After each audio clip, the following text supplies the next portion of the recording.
nhạc âm thầm, giống như đang gối mời kẻ tri âm tri tâm, nương gió nương mây gửi trao tâm tình.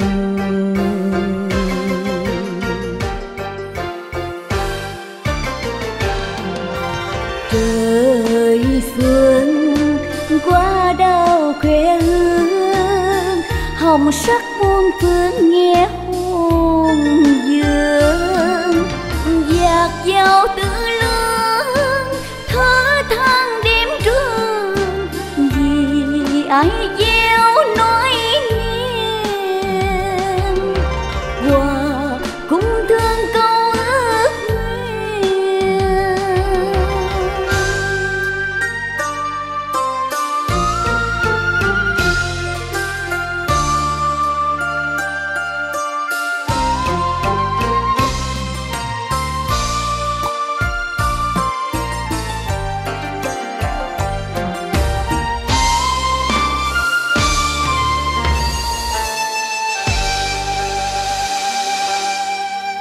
Lộng Ngọc con.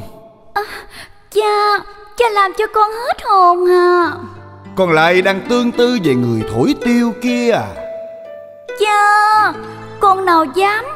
Con chỉ là không cầm được cảm xúc khi nghe một khúc nhạc hay mà thôi. Con gái cưng của cha, cha lại không biết bụng dạ của con hay sao? Con ngày trước không phải nhất định chỉ gả cho một người nào có thể thổi sáo cùng con. Này xem như con đã tìm được bạn tri âm rồi đó. Nhưng người đó như thế nào con chưa biết được, thì làm sao dám tơ tưởng kia chứ. Cha đừng có nói quan cho con trẻ. Vậy thì hôm nay con sẽ có dịp diện kiến người đó, để xem hắn có được như là con tưởng tượng hay không. Cha, ý của cha là? Cha đã sai người lần theo tiếng nhạc và đã tìm được chàng trai ấy. Cha đã cho mời chàng trai ấy đến đây gặp mặt. Cha, nhưng con là nữ nhi khuê môn bất xuất, làm sao dám nhìn gặp. Chuyện đó có khó gì đâu. Đây, con hãy lại đây. Con ngồi ở đây, rồi con sẽ tường câu chuyện. Xin dân.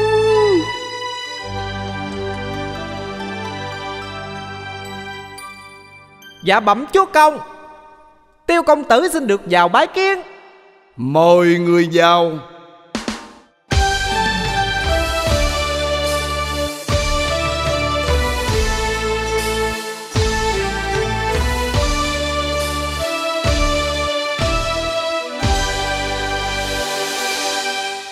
Dạ, tại hạ là Tiêu Sử, xin bái kiến chúa công. Phận dân dạ không am hiểu lễ nghi chốn cung đình, xin chúa công miễn chấp. Tiêu công tử hãy bình thân. Quân đâu, bài trà nước. Tiêu công tử hãy ngồi cùng ta đàm đạo. Dạ, xin chúa công cứ gọi tôi là Tiêu Sử. Được, Tiêu Sử.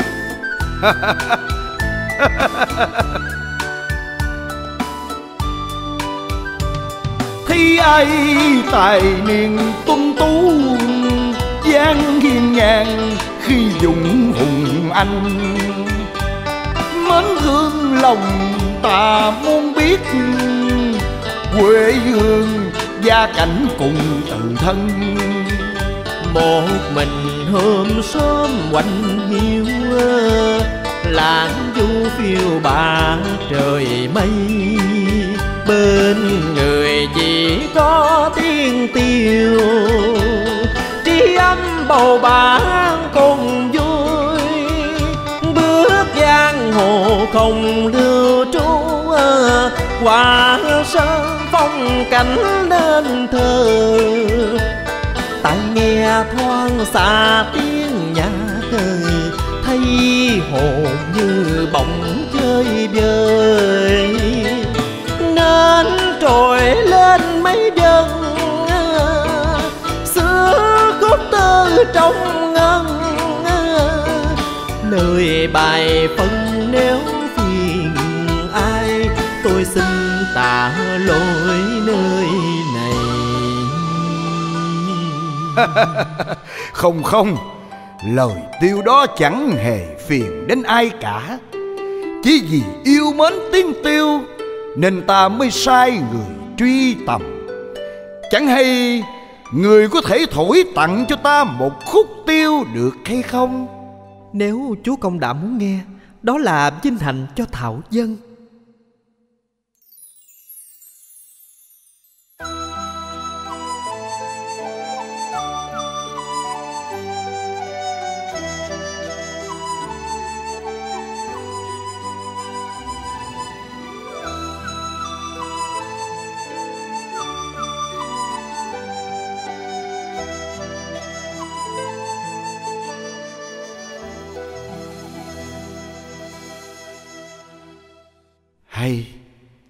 Hay lắm.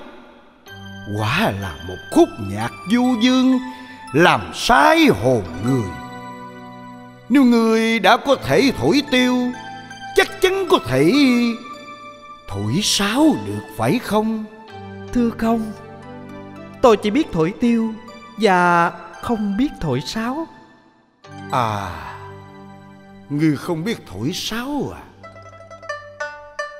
Con gái cưng, hắn không biết thổi sáo, vợ tính sao? Cha, tiêu và sáo vốn cùng một loài, con muốn thử tài chàng một chút. Cha hãy hỏi chàng nguồn gốc của tiêu và sáo. Được rồi, để cha hỏi. Này tiêu sử, nếu người hiếu thông, ngu âm lục thất, đôi lời xin nói rõ ngon nguồn tiêu sáo kia lưu truyền.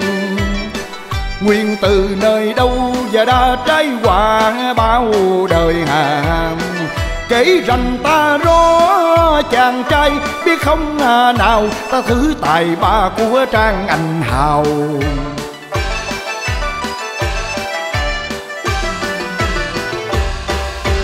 Xin thưa sứ tôi không tường, sao bắt nguồn từ nơi chốn đầu. Một lòng chi sai, trầm mê tiếng tiêu diệu kỳ. Lời bài phân nguồn gốc của tiêu cho ngài tường giờ này. Đâu nào ta đang chờ lắng nghe tích xưa chuyện đời. Ngày xưa do muốn nhài theo tiếng chim phương hoàng, phục huy hoàng đế lời ban dùng trúc xanh kép nên thành hình. Nhị tam ông trúc tạo nên giá tiêu cung đình, tìm sao lại chế tùng tiêu 16 căn nhỏ xinh hơn nhiều. Qua thời gian đã có thêm biến hình của tiêu chỉ là một bóng thon dài đục bãi lỗ cây ngang mà cầm, là do nghiêng viên đế quân tạo thành. Theo đời nay bản thể tiêu quá nhiều, có cho nhà công đã làm theo đế quân năm nào. Một ông trúc dáng đơn nhưng mà thanh âm nào đâu khác chi phương hoàng. Tai nghe tiếng ai vâng bài, khen quân tơ đã tông tường. Nhà khí nguồn cơn chứ câu rõ ràng.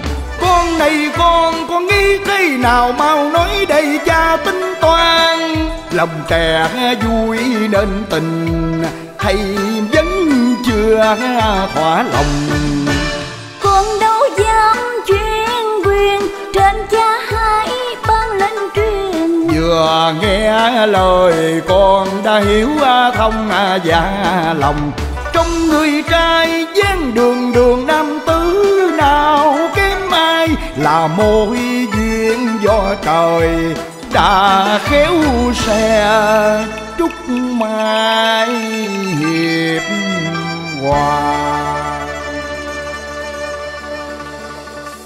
Tiêu sử này, ta có một người con gái tên là Lộng Ngọc, đã đến tuổi cập kê. Ta thấy ngươi cũng là thanh niên tài tuấn, lại có thể thổi tiêu du dương động lòng người, nên muốn gả Lộng Ngọc cho đó. Ý ngươi thế nào? Tâu chúa công, tôi chỉ là kẻ dân dã, sao dám sánh ngang với hàng tôn quý. Một công ta xưa nay chưa từng phân biệt sang hèn, chỉ luận tài ba. Lộng Ngọc từ nhỏ đã tinh thông âm luật, nên người sánh duyên với nó cũng phải là kẻ biết nhạc tri âm. Nay ngươi không những am tường nhạc khí, lại có thể thổi những khúc trầm bổng thiết tha. Ta tin rằng đây là mối lương duyên trời định, nên ngươi chớ có khước từ. Nếu chúa công không chê trách môn đăng hộ đối, tiêu sử tôi xin dâng lệnh hòa duyên.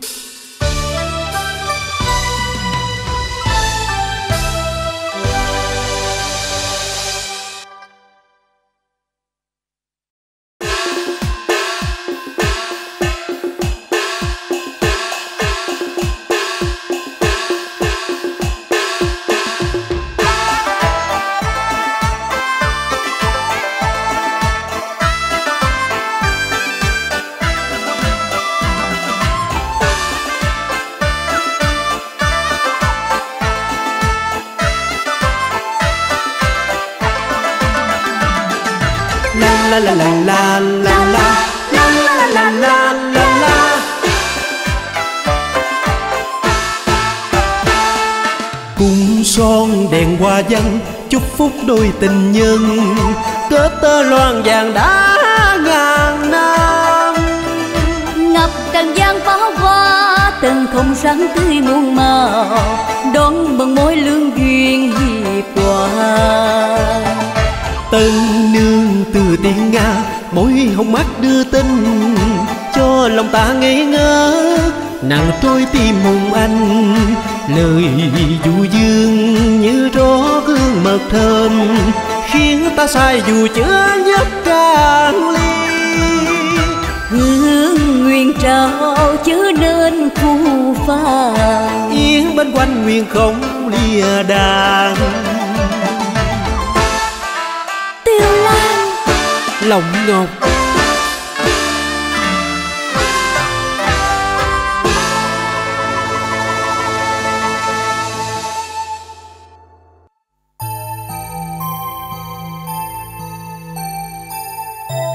Quỳnh tương hãy uống cho say, xuân thu một cách vui vậy ai ân.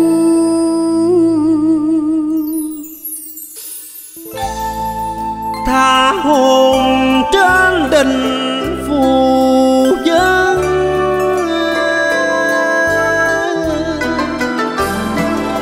sai vì dáng ngọc đâu cần mê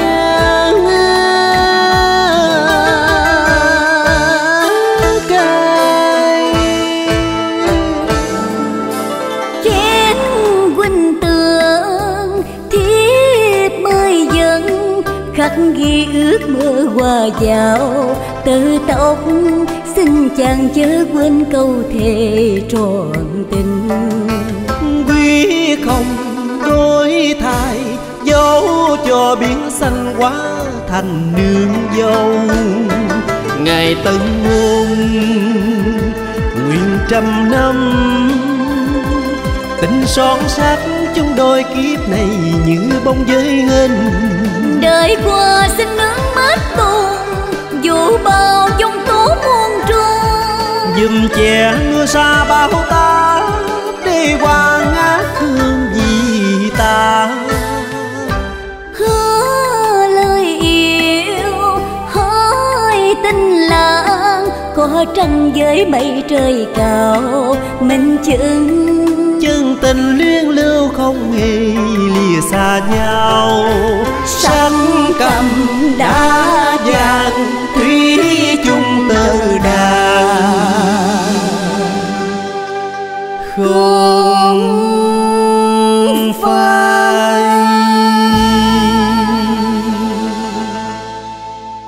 Lộng Ngọc, ta có một món quà để dành tặng cho nàng.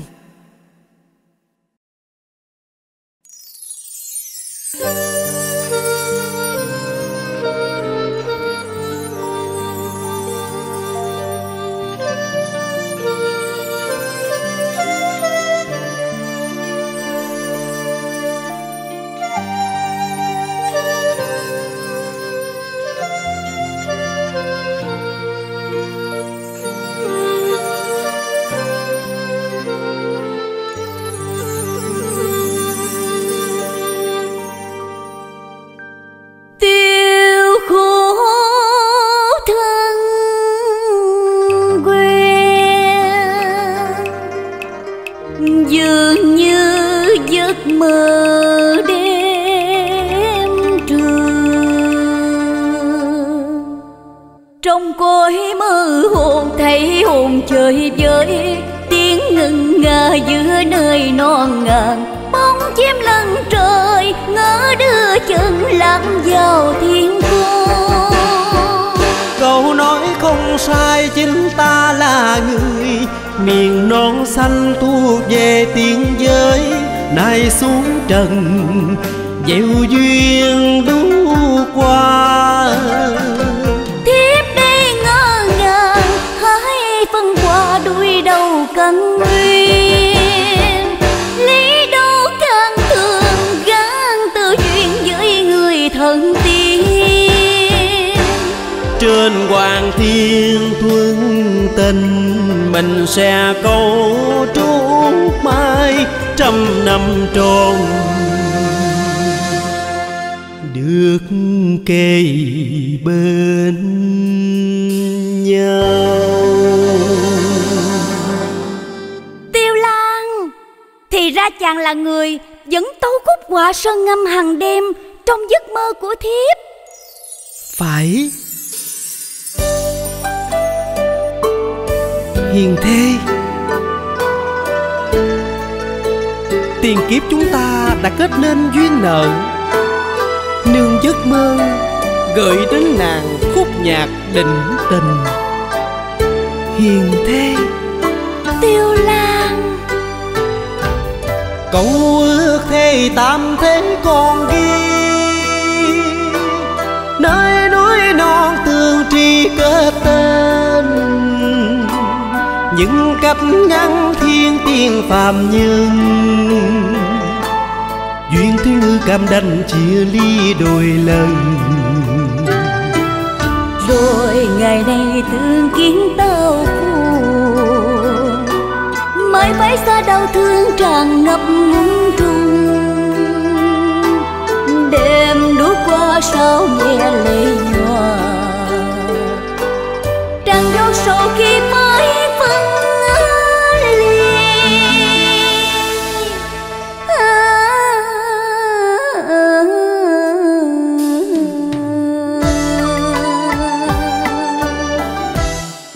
Xin đừng dương sầu khổ, dằn lòng nghe ta tỏ bài, tròn tình nên ta khấn cầu.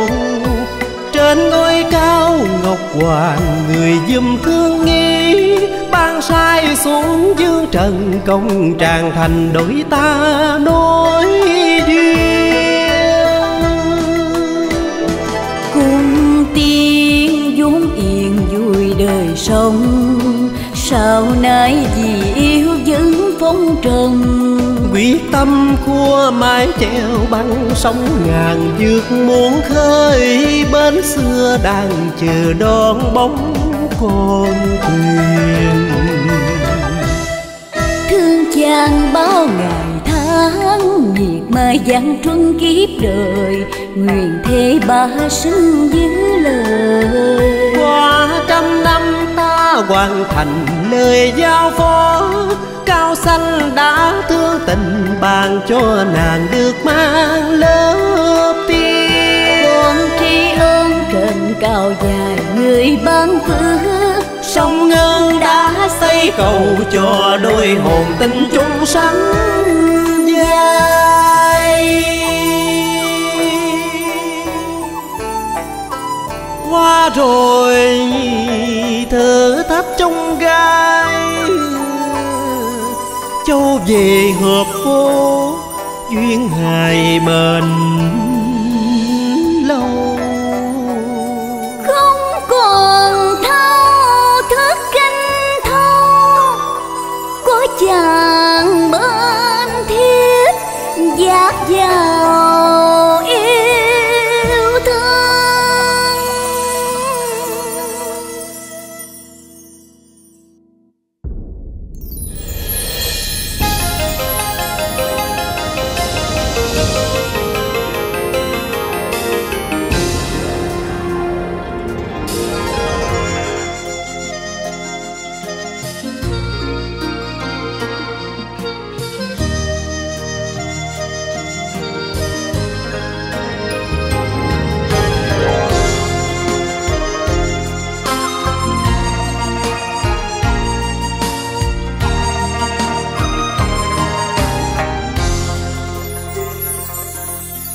giữa ngàn hoa khoe màu,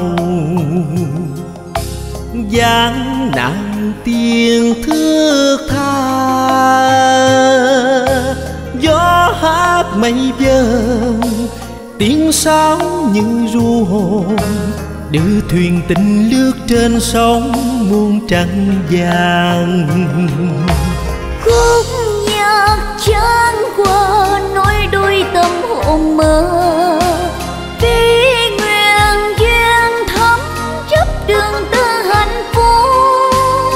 Yên quanh chung đôi chẳng xa rời, lưng cánh trong cung trời.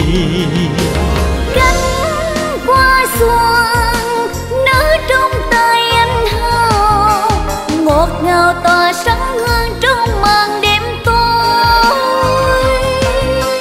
Khẽ nâng niu cánh băng trinh gọi mời, từng giọt nồng rót sai tâm hồn lữ khách.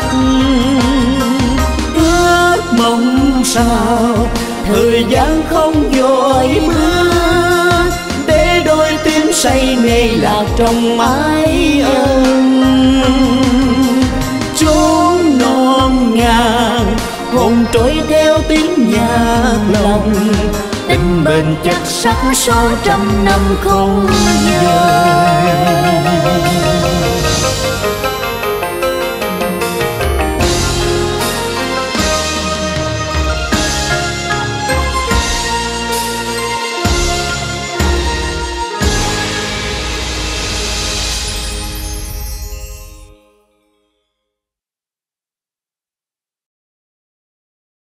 Câu ước thề tam thế còn ghi, nơi núi non tương tri kết tên. Những cách ngăn thiên tiên phàm nhân, duyên thiên ngư cam đành chia ly đôi lần. Rồi ngày nay Mấy cái nhạc đó để minh họa, còn khi mà hai đứa hát ở đây vẫn là chủ đoàn múa ở đây nè. Giữa Hàng Quang Mai Mạo vẫn còn ở đây. Tâm chuyển đi nha. Hát tiếng sáo ru hồn. Bắt đầu giữa Hàng Quang Mai Mạo là chủ đoàn vô đây. Nghe thôi. Móc sao lộ cây đi ông nội. Anh ngố quá trời ra, anh nói gì mà tăng ngốt thôi, để tới cho ông đợi với lại Dũng với trên núi làm chung. Ông Dũng với em Lộ sáp là chúng ta lộn, anh Dũng với em Dũng sáp là chúng ta lộn. Ai lúc hỗ trợ đứng là xong, ra cái bản Dũng là xong, đúng không? Mọi sự cũng đã quay xong rồi, sáng tới giờ cũng đã sắp hoàn thành, chỉ còn một cảnh, hai cảnh nữa thôi thì chúng ta đã chấm dứt ngày quay ngày 18. Và rất may mắn là mà được gọi là về hỗ trợ về mặt ở cái nơi này, cho nên mọi người thiên thời địa lợi như hòa, cho nên được ủng hộ về thiên nhiên, cho nên được trời quang mây tạnh, mọi thứ tốt đẹp. Cảm ơn rất là nhiều, cảm ơn về điều đó. Và kế tiếp mình thấy mọi người làm việc rất là hết lòng, từ sáng tới giờ mọi người làm không ngơi nghỉ luôn, vừa ngưng một chút xíu là vào ăn liền ăn vội vã luôn, chưa được nửa tiếng nữa là chạy đã sắp xếp quay liền để cho kịp tiến độ. Và Hải thì ăn được có chút đỉnh, chưa kịp nghỉ ngơi gì luôn, từ sáng tới giờ. Và Hải hơi chút xíu mệt thôi, nhưng mà thấy mọi người cực với mình nhiều quá cho nên mình cũng cảm thấy đó là động lực để mình phấn đấu cho ngày mai nữa.